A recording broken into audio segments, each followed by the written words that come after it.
Hi, IWF. Today we're here with a new member, Virginia. Virginia, tell us about your professional background, your journey, how you got to us. Yeah, so this is career probably number 4 for me as the CEO and founder of Girls Inc. of Greater Miami. I started out years ago as a journalist, straight out of college. I worked for a small paper, Miami Today, and then decided that I wanted to be a lawyer. So I went to law school and became a prosecutor and worked for about 5 years there. And then I pivoted to full stay-at-home mom mode. And I did that for about 12, almost 13 years, where I pretty much was at home. But always kept my law degree, my law license active, contract work for our family business. And then 3 of my kids really no longer needed me. They grew up. 2 were off to college, and my youngest really was super independent. And I realized I'm younger than I thought I was when this would happen. I still have a lot of energy. What am I going to do with myself? So I thought I would teach law, and I went back to law school to get just current on something because I couldn't teach anything in criminal. I became irrelevant in that. So I found in intercultural human rights. And that was through St. Thomas University, their law school. Did that, fell in love with the program. And it was during a seminar on women in poverty that I knew what I wanted to do. And it sort of was like everything came together. My experience as a lawyer, especially in juvenile. So I spent most of my time when I was practicing at the state attorney's office in juvenile. And I didn't know it then, but the seeds were being planted in my mind of something's wrong here, very wrong, and it's not being addressed at the root. And then, fast forward to I'm sitting in this program and all of that's coming back to me and my own upbringing as the daughter of Cuban immigrants whose, my own parents had zero education, fourth grade education. And yet here I am, a lawyer, working on another degree. How did I get here? I wasn't supposed to do that. And then realizing that the life I was able to give my own children looks very different from my own. So clearly it's doable, right? The statistics that you're into something, you have a 16% chance of breaking out of poverty. That's true. But if you get intentional about it and you create opportunities and provide resources, it's no longer left up to luck. And that's when I just said, I want to work with women and girls. And because I saw myself in so many of the girls in Miami, in so many of these communities that I'm very familiar with that are under-resourced. And I started to dig in and figure out, what does a solution even look like? And of course, it was through education. So I started looking into programs that would complement the school day, right? So I knew we'd be in the after school time and what does a high quality program look like? And I did a lot of research and landed on Zinc as that program because they really do address the whole girl, the whole child, making sure that they have the life skills, the academic support, and then the leadership skills. So all of that came together. I reached out to Girls Inc. They sent me this 150-page document of what it would take to become an affiliate that included a budget of, I don't know, 400,000. I'm like, okay, that's going to take a while. So I incorporated it anyway, called ourselves Strong Girls Inc. and started the programming. And 3 years into that, we became Girls Inc. of Miami. Oh, great. What a great journey.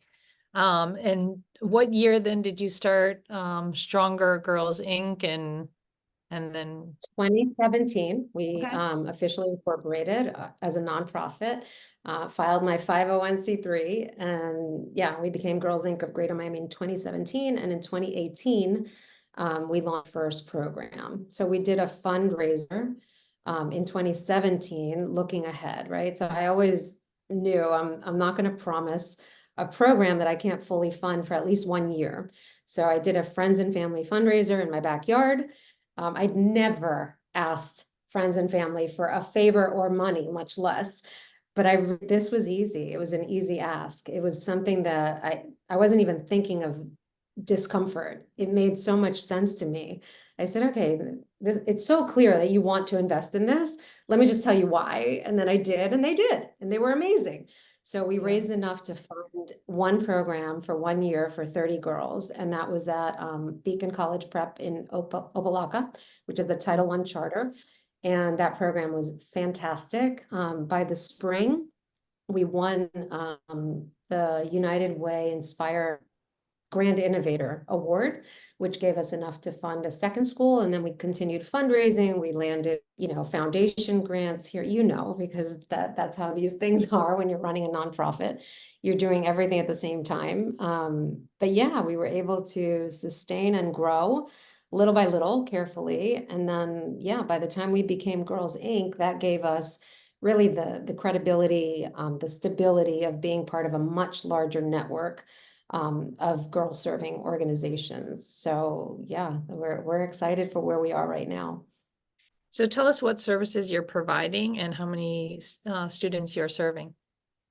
We're in the after school space and we're site based. So we go out to the schools, we have a center, and we do 5 days a week of completely free after school programming for 3 hours a day. So we come in as soon as the girls are dismissed. We take our girls and we do a curriculum that's founded on a framework that incorporates life skills, social learning, academic support, future goals, advocacy, and leadership. So we make sure girls are equipped with the tools that they're going to need to move on to the next grade year after year, and putting them on a path, a real path toward college and career. And I say a real path because for a lot of the girls we serve, we're filling in a lot of gaps, right? Gaps, sometimes food gaps, sometimes housing. Not that we house the girls, but we're dealing with girls and serving girls that are coming from sometimes homes that are not secure, where they don't have safety and housing security. So we are bringing resources to them, sort of a wraparound service type of thing. We have a lot of social workers on our staff that have access to different programs and resources that we can point families to make sure that the girls we're serving are going beyond our program and that we're setting them up for real success in life. Even if we just have them for a year and then they go to another school and we don't see them again, we want to make sure that in that they're thinking toward college and career and believing that it's actually a possibility for them. And we do that through really highly trained facilitators that we hire and train and make sure that we're supporting our own team. And our training program is pretty intense, and it continues all year long with professional development. But we make sure that our team gets back to us and lets us know what's needed at a particular school site. So 5 days a week, they're doing the framework. And then 2 of those days we incorporate STEM, which is a really cool program every Wednesday. It's called Algorithms, and they're creating crazy STEM projects. And there they learn to think like an engineer. And they have a lot of fun doing that. And then on Fridays, it's Art Spark. So that's a program we developed, and they're also hands-on, creating things out of a host of different materials, very creative time. So that's 5 days a week at 5 different schools right now, from down south in Richmond Heights to Alapata, Opelika, Hialeah, and where else? And Liberty City. So those are the areas that we're in. And then in the summertime, we do a full-time after-school summer program that meets 9 hours a day. So full-time.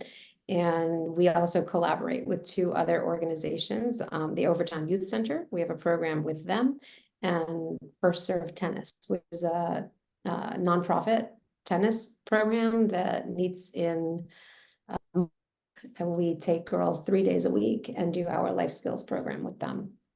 Wow, amazing program. Tell us what personal and professional goals you have right now. That's a great question. So professional goals, I want to make sure that Girls Inc. of Greater Miami is set up for longevity, right? I didn't start this organization to leave when I leave. And, eventually my day will come and I'll step down. So I want to make sure that we have a really good succession plan in place and that we have systems and processes in place where, somebody can walk in and say, oh, this is how you do this. And this is how this has been done. And of course, leaving room for new creativity. But I want to that's my professional goal, is to make sure that this is that way. On a personal level, I guess just making a little more time for myself to because it's one of the things we do with the girls. We teach a lot of mindfulness and presence.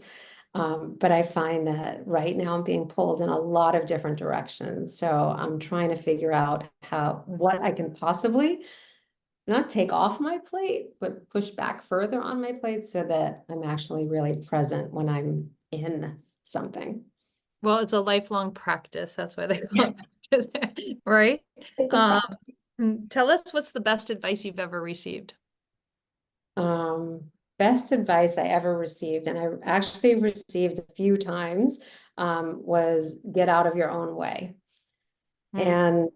And, I don't know if, I'm in a lot of women's groups and this comes up over and over again. I don't know if it's a gender, socialized thing that we've been taught, but we are more likely to doubt ourselves and less likely to take risks. And that's something that I'm very aware of. So I work past it, and I'm always leaning on people, particularly women, who I know will say, yeah, hell yeah, go for it. So what if it doesn't work? You did your homework, give it a shot. It makes sense. So that's the getting out of my own way part that I wish I'd known when I was way younger. Um, some fun questions. What's a fact about you we would not be able to find on the internet? Oh, fact about me, you wouldn't be able to find it on the internet. I take my Jeep off-roading. I don't think that's on the internet anywhere. Okay, that's a good one. Um, that goes in great into the next question. What's a exciting or memorable adventure you had outside of your career? Oh, okay. I'm gonna go with, it was both exciting and memorable. When I tell you, you're gonna be like, that sounds crazy, not exciting or memorable. But my husband is Lebanese, so every summer since the kids were born, actually since our honeymoon, we go to Lebanon and we spend time with his family up in the mountains, and we love it there. In 2006, we were there, and that's when the war broke out. Mm, So we got stuck, and our kids were little. They were 11, 11, 9, and 7 or 6. yeah. So it was a very confusing time where we didn't, the airport was bombed, so we couldn't get out. There's only one airport there. Ports were closed, there were no ships leaving. And communication with our government, the United States government, was very sparse. We didn't know what to do. So ultimately, we were evacuated with the US Marines, took us out, and we were told to appear at this port that hadn't been used in years, pack enough clothes and water for 3 days, and just do that. And we did. And we showed up, and the Marines were there, and it was quite the adventure. It was 24 hours of standing around waiting for your name to be called. We were among maybe 2,500 people. And when your name got called, you either got on a helicopter, a boat, or a plane. Not a plane, sorry, a helicopter, a boat. I think it was just helicopter and boat because we were at the port. So our name got called, and we were really one of the last to be called. And we ended up on this old ship that it used to be a cruise ship out of Egypt. It was very old and didn't look like it could sail. We got on that ship and we were headed to Turkey, where, they would accept Americans, and halfway there, Turkey said no. So we got turned around. And the whole time we're being escorted by two US Marines or naval ships. And we end up at Cyprus, and then we sleep in these cots like thousands of us in these cots. And then we're told the next day we're being taken to this airport, and we flew out in a C-17 military plane, which was insane. There are no chairs. You're strapped into this little metal thing. It was crazy. Three So little kids. Oh my God, that sounds scary, but they, memorable, but but they scary. weren't scared. That's the whole thing. No, they weren't. They were Nobody. like, this is a fun adventure. Yeah, and it's kind of crazy because at the time, when your kids go on a play date, you call and you're like, okay, do you have guns in the house? Do you have dogs? Do you have this? You're just doing your due diligence. Well, my kids were sitting around, I have pictures of it, next to like machine guns on the floor, next to all these military people. Yeah. And they learned to eat those MREs, meals ready to eat. The kids had the adventure of a lifetime. Yeah, it was not a traumatic event by any means. It was more honestly exciting and memorable. My daughter wrote six, like I think they were vignettes. She was going into seventh grade and wrote all about this. And it was great. It wasn't written from a point of view of like trauma and fear. It was pretty cool. So that's my exciting, memorable experience. That's a great story. And I'm glad it all turned out okay, because you never know with stories that start like Yeah, exactly. that you got stuck in the middle of a war. Yeah. What book, podcast, or television show are you recommending now? Oh, I'm gonna go with podcast. I love 10% Happier. I listened to that one. Um, yeah, I'll go with that. What book have you gifted most? The Alchemist. Hmm, that's a good choice. Yeah. Last question. If you were in charge of the playlist, what song would be playing next? Um, I didn't think about that one. I love music from like every genre. Oh my God, what is that song it's my happy song that I always put. And it's from Pulp Fiction, and it's Chuck Berry. Oh my God, what is it called? Give me 1 second. I'm gonna get that for you. You never can tell. You never can tell. Great song. You never can tell. I love that song. That is my happy, gets me going song. Yeah. Awesome. Well, thanks for doing the interview. I appreciate it. And I look forward to seeing you at IWF events. Welcome. Thank you. Thank you so much.